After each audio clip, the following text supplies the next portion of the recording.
Hey there, friend.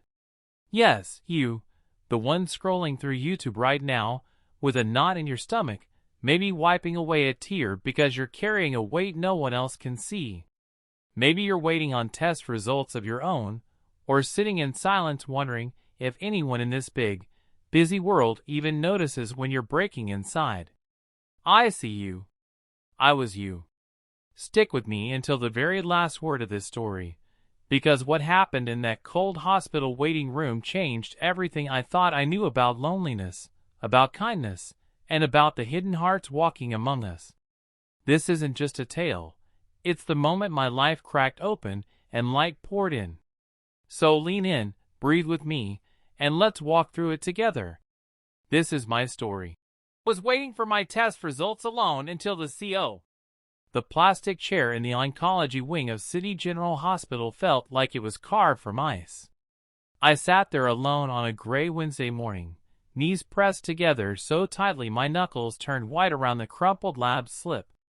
My name, Emily Thompson, stared back at me in black ink, but the numbers beside it blurred every time I blinked. 2 hours and 17 minutes since the nurse had drawn the last vial of blood. The final biopsy results were supposed to tell me whether the lump I'd ignored for 6 months was just a scare or the beginning of the end. 32 years old, and I was waiting to hear if cancer had already won before I even started fighting. No one was with me. My mom had passed when I was 15, my dad 3 years later in the same drunk driving crash that left me an orphan at 18. Friends? They meant well, but everyone had jobs, kids, lives that couldn't pause for my panic. I'd texted my best friend Sarah at 6 a.m. Results today. Praying it's nothing. She'd replied with hearts and, "You got this, Em." But she was in another state for work. So here I was, surrounded by beige walls and the faint smell of disinfectant, listening to strangers cough and flip through magazines while my heart hammered so hard I could taste metal. I kept replaying the last year like a broken movie reel. Apex Corp had promoted me to senior marketing strategist after I'd pulled 3 all-nighters in a row to save the biggest campaign of the year. I lived on coffee and deadlines, ignoring the fatigue, the night sweats, the lump I told myself was probably nothing. Who had time for doctors when quarterly targets loomed? Then the pain sharpened, the mammogram lit up red flags, and suddenly I was here, alone, terrified, and quietly furious at myself for putting a company before my own body. Tears slipped down my cheeks before I could stop them. I wiped them away fast, embarrassed even though no one was watching. What if it was stage 3? What if the treatments bankrupted me? I had health insurance through work, but the deductibles were brutal, and I'd already drained my savings on rent after the last round of scans. I pictured myself bald, weak, calling HR to beg for medical leave while my projects got handed to someone younger, hungrier. The thought made my chest cave in. I whispered to the empty chair beside me, "Please, just let me have more time. I haven't even fallen in love properly yet. I haven't traveled. I haven't told my little sister in college how proud I am of her." The clock ticked past 10. A nurse walked by without glancing my way.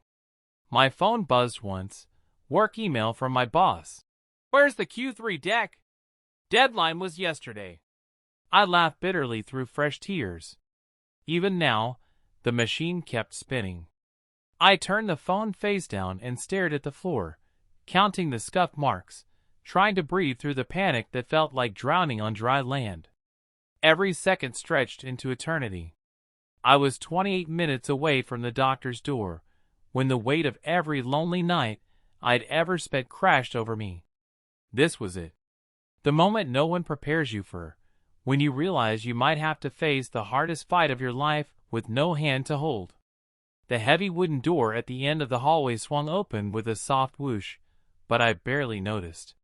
My eyes were glued to the floor, counting cracks in the linoleum to keep from screaming. Then a pair of polished black dress shoes stopped right in front of me. Expensive shoes. Not nurse shoes. not patient shoes. I looked up slowly, blinking through tears, and my heart nearly stopped.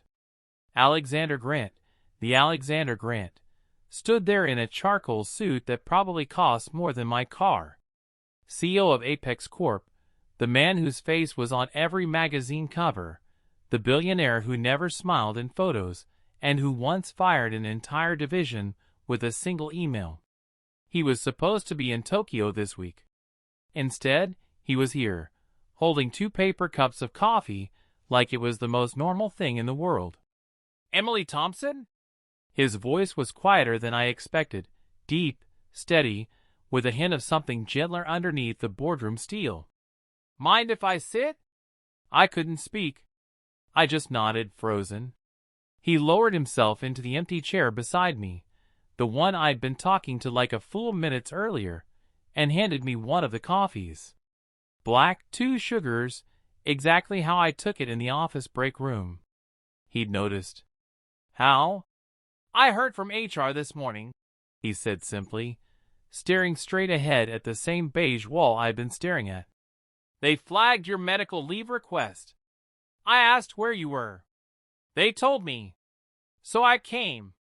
I laughed, a shaky, broken sound. "You flew back from Tokyo for me?" He shook his head, a small smile tugging at the corner of his mouth. "I was already on the jet when the email came through. Turns out some things are more important than quarterly earnings." He paused, then added softly, "My wife sat in a chair just like this one 12 years ago. Alone. I was always in meetings, always chasing the next deal. She fought stage 4 breast cancer for 14 months while I promised I'd be there soon. She died holding a nurse's hand because I missed the last flight home. I swore I'd never let another person in my company sit through something like that alone if I could help it." The words landed like a warm blanket over my freezing fear. For the first time in hours, the tightness in my chest loosened. He didn't rush me. He just sat there, sipping his coffee, letting the silence be kind instead of crushing. I told him everything, the lump, the ignored symptoms, the terror of leaving my sister without family, the guilt of putting work first. He listened like no boss ever had, nodding, asking gentle questions, never once checking his phone. When the doctor finally called my name, Mr. Grant stood up with me. "I'm coming in," he said. It wasn't a question. The doctor looked startled to see the CEO of Apex Corp in the exam room, but Mr. Grant simply said, "She's not alone today." The results came back. Early stage, treatable, 92% survival rate with surgery and 6 months of chemo. I cried so hard I couldn't breathe. Mr. Grant put a steady hand on my shoulder and didn't let go until the sobs quieted. In the weeks that followed, he didn't disappear back into his penthouse world. He rearranged his schedule to sit with me during the first chemo session. He covered every deductible out of his own pocket. No paperwork, no questions. He flew my sister in from college and made sure she had a place to stay. But the real gift wasn't the money. It was the nights he sat on the edge of my hospital bed after everyone else left and talked about his wife, her laugh, her terrible cooking, the way she used to roll her eyes at his suits. He told me stories until I fell asleep, reminding me that life could still be beautiful even when it hurt. 6 months later, I rang the chemo bell. Mr. Grant was there in the front row, clapping louder than anyone. He promoted me to director with one condition. I had to promise to take care of myself first. "Companies don't run on machines," he told me quietly. "They run on people. And people need other people." So here I am, friend, cancer-free, stronger than I ever thought possible, and no longer afraid to ask for help. That lonely chair in the waiting room taught me the hardest truth and the most beautiful one at the same time. You are never truly alone if someone chooses to show up. The CEO didn't just give me medical support. He gave me back my faith in humanity.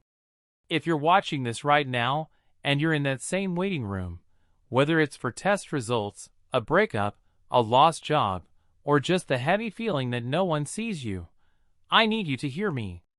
Stay until the end of your own story. The person who changes everything might walk through the door when you least expect it. You matter. Your fight matters. And somewhere out there, someone is already on their way to sit beside you. Thank you for staying with me till the end. If this story touched you, drop a comment with the word, "I'm not alone," so I know you're out there. We're in this together. See you in the next chapter of your life, because it's going to be beautiful.